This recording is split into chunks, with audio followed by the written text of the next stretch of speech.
Hello guys, mga mamis and friends, it's me again, Mami Julie B. At sa video ito, i-share ko sa inyo ang blessing na natanggap ko. At ito yung MacBook Air M2 galing sa aking client. Yes, it's MacBook Air M2. So wala na patumpik-tumpik pa. Pagkatapos ng video na to, let's do this!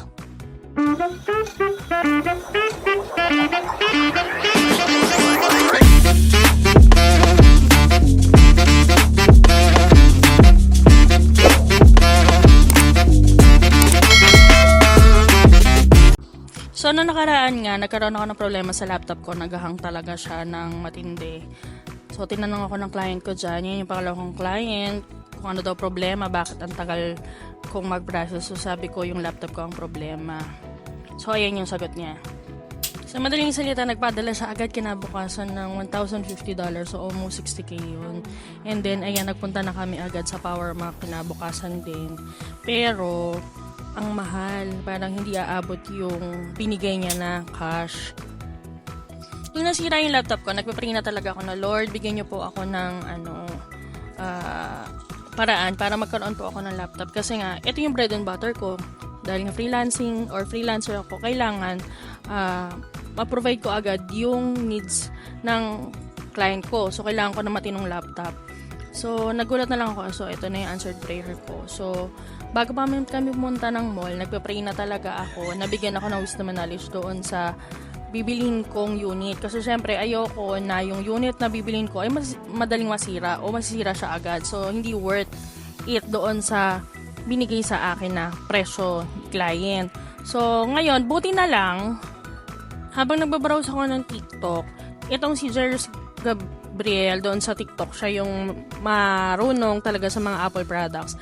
Isa ito sa mga recommended niyang shop. So, ito yung Mobile Care PH. So, tinignan ko doon, grabe, ang laki ng difference. So, almost 10K yung difference ng price. Sabi ko, o sige, dito na lang ako, Lord, bibili. So, nag-cash on delivery kami dito. And then, diniliver din agad nung kinahapunan habang nasa church. Ayan, nagbayad na ako dyan. So, nagbayad ako ng worth almost 58,000 kasi yung 800 dyan is delivery fee. Pero nabili ko lang siya ng 56,990. Diba? Ang laki ng difference compared doon sa price sa mall talaga. Pero legit shop. I-check yung Mobile Cart PH. Legit shop siya talaga. So, ayan na. Nakauwi na kami galing sa church. So, i-unbox na namin. At pinakihintay ko. Ang sarap kaya ng mag-unbox ng brand yung na MacBook Air M2. So, ayan yung resibo, yung galing sa Mobile Cart PH. So, ayan na, yan yung sabi nga ng anak ko, satisfying. Tinatanggal mo yung balot ng MacBook Air. So, ayan na, inopen na namin. So, ang saya-saya. Ayan. So, tinanggal na namin lahat ng nakalagay dyan. So, dahan-dahan lang. So, ang napili ko nga palang color dyan, guys, is midnight.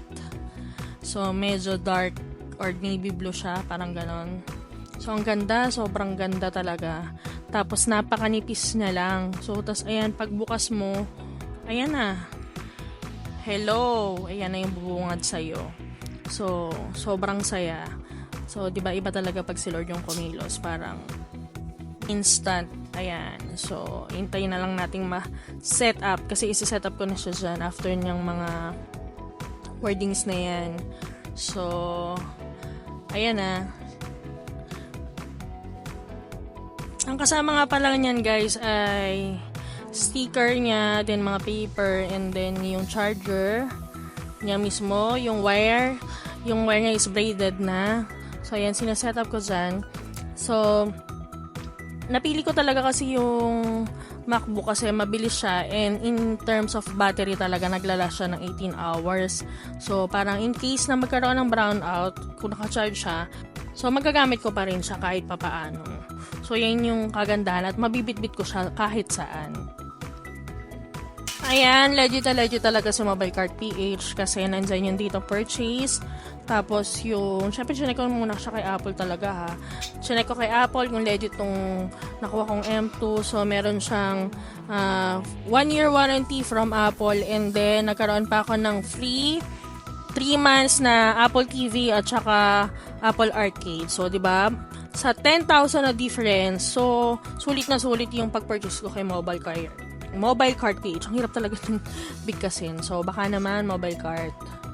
So, ayun lang guys. Salamat sa panonood ng video nito. Nawa ay na-inspire na naman kayo at itry nyo na yung pagiging VA. So, yun lang po. Salamat. Pakishare and like and subscribe po ang aking YouTube and Facebook page.